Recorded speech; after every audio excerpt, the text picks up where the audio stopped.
Je suis Miss Sarah Miles et je m'occupe de tous les enfants dans les mondes de Calypso Nayade. Et ce soir, je vais vous raconter le début de l'histoire de Calypso Nayade. Alors écoutez bien, parce que c'est terrible. Dans une petite ville entourée de collines verdoyantes, un événement bouleversa le cours des destins.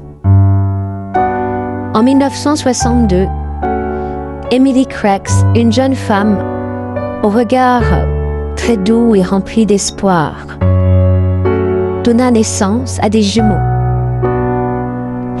Un garçon au regard profond et une fille au sourire lumineux. Le garçon avait les yeux bleus et la fille a les yeux bruns. Leur naissance aurait dû être un instant de joie pure, une célébration de la vie. Mais, dans l'ombre, le sinistre professeur Lord Alan Andersen observait de loin. Il observait cette famille. Le professeur Lord Alan Andersen, aux mystères insondables, portait une dague ancienne, chargée d'une magie obscure et interdite. Ses motivations dissimulées dans les ténèbres allaient changer à jamais la trajectoire de cette famille. La trajectoire de cette famille. Terrible. Dès les premières heures de vie des jumeaux, le professeur Lord Alan Andersen intervint avec une froideur implacable.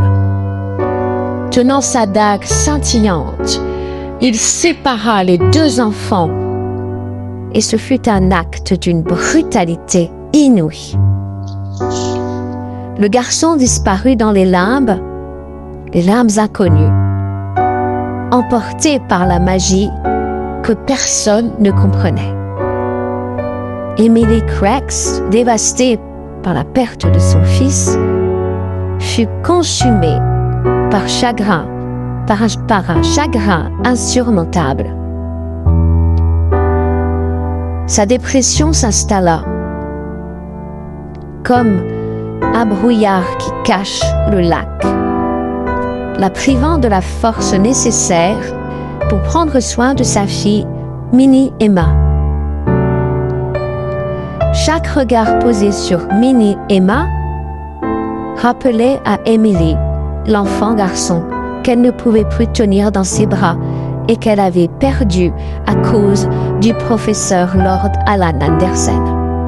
Et ainsi commença une histoire marquée par des blessures invisibles et des mystères à dénouer. Pourquoi le professeur Lord Alan Andersen avait-il pris le garçon? Et quel rôle la magie de sa dague jouait-elle dans un destin qui semblait irrémédiablement bouleversé? Alors il faut se poser la question de ce qu'il s'est passé. Et vous allez le savoir au fur et à mesure des jours qui vont venir. Prenez soin de vous. Bonne soirée.